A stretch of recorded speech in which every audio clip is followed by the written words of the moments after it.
भीम नागलोक में पांचों पांडव युधिष्ठिर, भीम, अर्जुन, नकुल और सहदेव पितामह भीष्म तथा विदुर की छत्रछाया में बड़े होने लगे।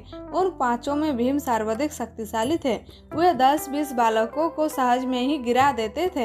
दुर्योधन ऐसे तो पांचों पांडव ईर्ष्या करता था, किंतु भीम के इस बल को देखकर उससे बहुत अधिक जलता था। वहाँ भीमसेन को किसी प्रकार मार डालने का उपाय सोचने लगा। इसके लिए उसने एक दिन युधिष्ठिर के समक्ष गंगा तट पर स्नान, भजन तथा क्रीड़ा करने का प्रस्ताव रखा, जिसे युधिष्ठिर ने सहर्ष स्वीकार कर लिया। गंगा के तट पर दुर्योधन ने विविध प्रकार के व्यंजन तैयार करवाए। स्नानादि के पश्चात जब सभी ने भोजन किया तो अवसर पाकर दुर्योधन ने भीम को विषयुक्त भोजन खिला दिया। भोजन के पश्चात सब बालक वहीं सो गए। भीम को विष के प्रभाव से मूर्छा आ गई। मूर्छित हुए भीम को दुर्योधन ने गंगा में डुबा दिया। मूर्छित अवस्था में ही भीम डूबते उतराते नागलोक में पहुंच गए।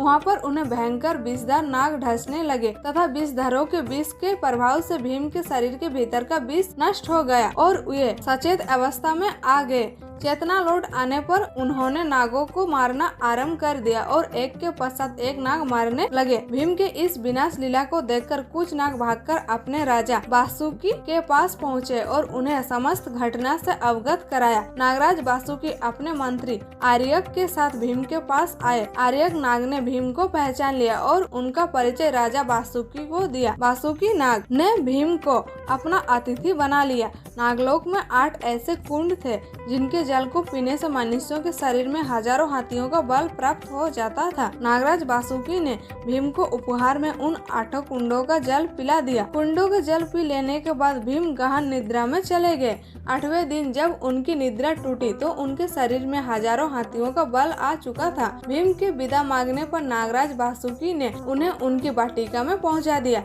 उधर सोकर उठने के बाद जब पांडवों ने भीम को नहीं देखा तो उनकी खोज करने लगे और उनके न मिलने पर राजमहल में लौट गए। भीम के इस प्रकार गायब होने से माता कुंती अत्यंत व्याकुल हुई। वे विदुर से बोली, हे आर्य, दुर्योधन मेरे पुत्रों से और विशेषतः भीम से अत्यंत ईर्ष्या करता है। कहीं ऐसा तो नहीं है कि उसने भीम को मृत्युलोक में पहुंचा दिया। उत्तर में विदुर ने कहा, हे देवी, आप चिंतित मत होइए। भीम की जन्म कुंडली के अनुसार वहाँ दीर्घ आयु है तथा उसे अल्प आयु में कोई भी नहीं मार सकता। वहाँ अवश्य लौट कर आएगा। इस प्रकार हजारों हाथियों का बल प्राप्त करके भीम लौट आए।